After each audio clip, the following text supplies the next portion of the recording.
to our chapter book Read Aloud. We are reading My Father's Dragon. And when we last left Elmer Elevator, he was hearing these two, are they turtles or tortoises?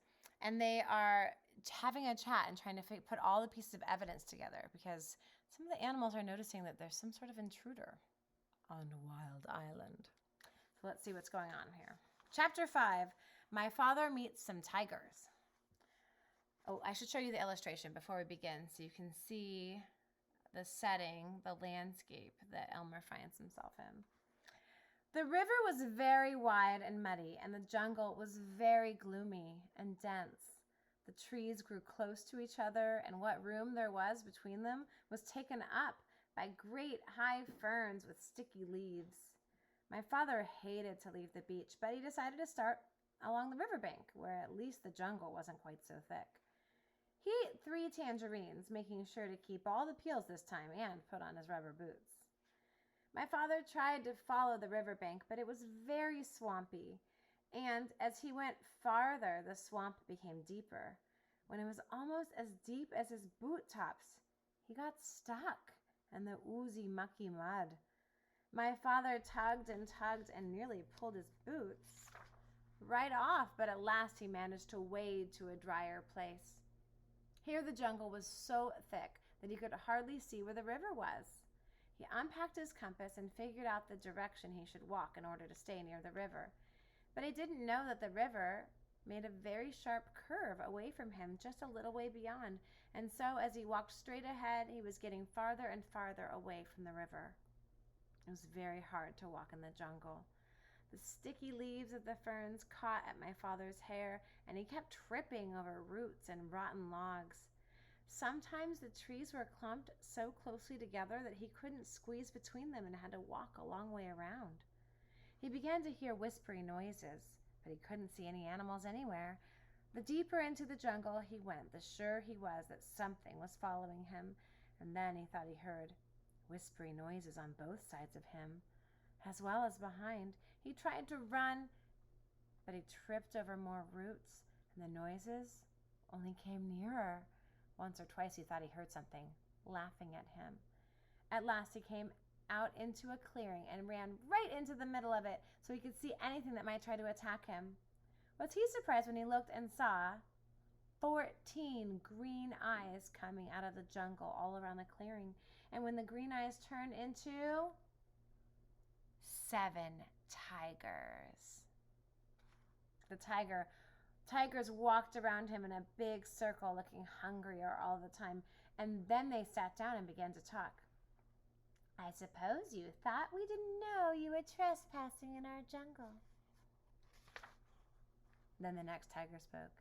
I suppose you're going to say that you didn't know it was our jungle.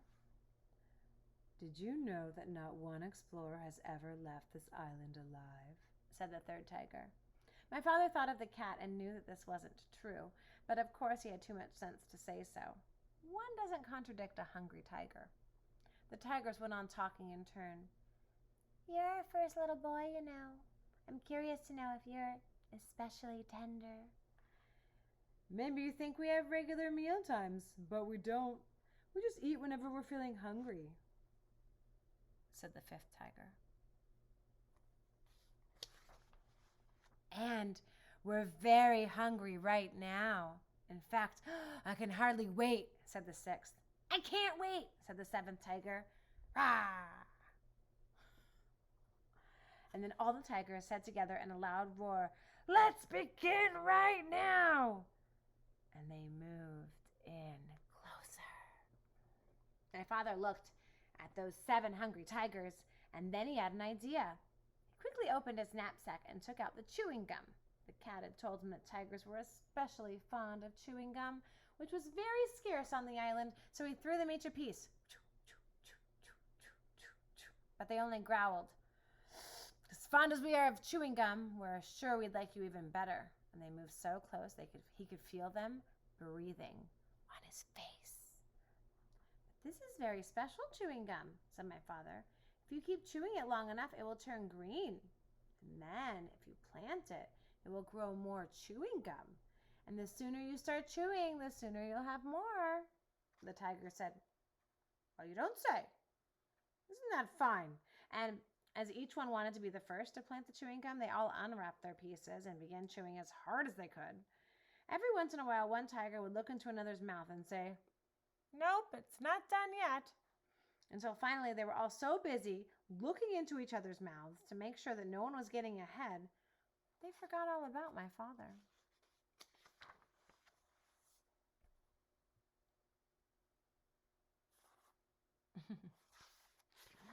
All right, chapter 6 is called My Father Meets a Rhinoceros. Now, I'll show you the illustration on the first page because I looked at this and I thought, wait, those aren't rhinoceroses.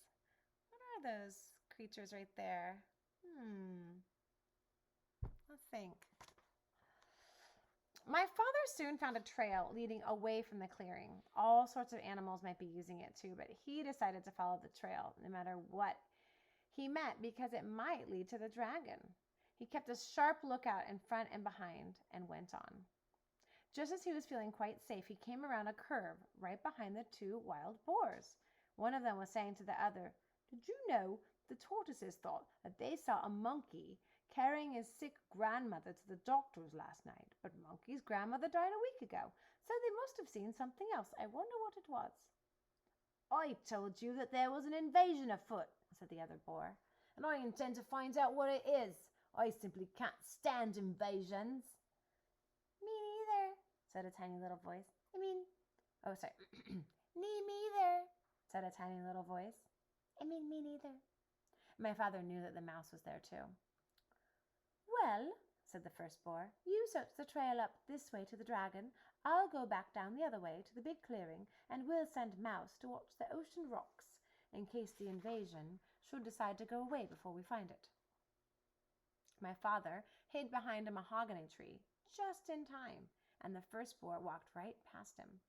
My father waited for the other boar to get a head start on him, but it didn't wait very long because he knew that when the first boar saw the tigers chewing gum in the clearing, he'd be even more suspicious. Soon the trail crossed a little brook. My father, who by this time was very thirsty, stopped to get a drink of water. He still had on his rubber boots, so he waded into a little pool of water and was stooping down when something quite sharp picked him up by the seat of his pants and shook him very hard.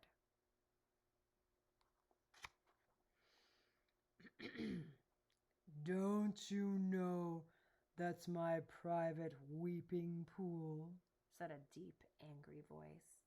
My father couldn't see who was talking because he was hanging in the air right over the pool. But he said, "Oh no, I'm so sorry. I didn't know that everybody had a private weeping pool." To weep means to cry. "Everybody doesn't," said the angry voice. "But I do because I have such a big thing to weep about, and I drown everybody I find using my weeping pool." With that, the animal tossed my father up and down over the water. "What is it that you weep about so much?" asked my father, trying to get his breath, and he thought over all the things he had in his pack. "Oh, I have many things to weep about, but the biggest thing is the color of my tusk." My father squirmed every which way trying to see the tusk, but it was through the seat of his pants where he couldn't possibly see it. "When I was a young rhinoceros, my tusk was pearly white," said the animal. And then my father knew that he was hanging by the seat of his pants from a rhinoceros's tusk. "But it has turned a nasty yellow-gray in my old age, and I find it very ugly. You see, everything else about me is ugly. But when I had a beautiful tusk, I didn't worry about the rest. Now that my tusk is ugly too, I can't sleep nights just thinking about how ugly I am, and I weep all the time. But why should I be telling you these things? I caught you using my pool, and now I'm going to drown you." Oh, wait a minute, Rhinoceros, said my father. "I have some things that will make your tusk all white and beautiful again. Just let me down and I'll give them to you." The Rhinoceros said, "You do? I can only believe it. I'm so excited." He put my father down and danced around in a circle while my father got out the tube of toothpaste and the toothbrush. "Now," said my father, "just move your tusk a little nearer, please, and I'll show you how to begin." My father wet the brush in the pool, squeezed a dab of toothpaste, and scrubbed very hard in one tiny spot. Then he told the rhinoceros to wash it off, and when the pool was calm again, he told the rhinoceros to look in the water and see how white the little spot was. Can you see it? It was hard to see in the dim light of the jungle, but sure enough, the spot shone pearly white, just like new. The rhinoceros was so pleased that he grabbed the toothbrush and began scrubbing violently, forgetting all about my father. Just then, my father had heard hoof steps, and he jumped behind the rhinoceros. It was the boar coming back from the big clearing where the tigers were chewing gum. The boar looked at the rhinoceros and at the toothbrush and at the tube of toothpaste, and then he scratched his ear on a tree. "Tell me, rhinoceros," he said, "where did you get that fine tube of toothpaste and that toothbrush?" "Too busy," said the rhinoceros, and he went on brushing as hard as he could.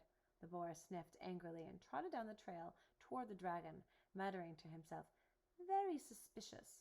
Tigers too busy chewing gum. Rhinoceros too busy brushing his tusk.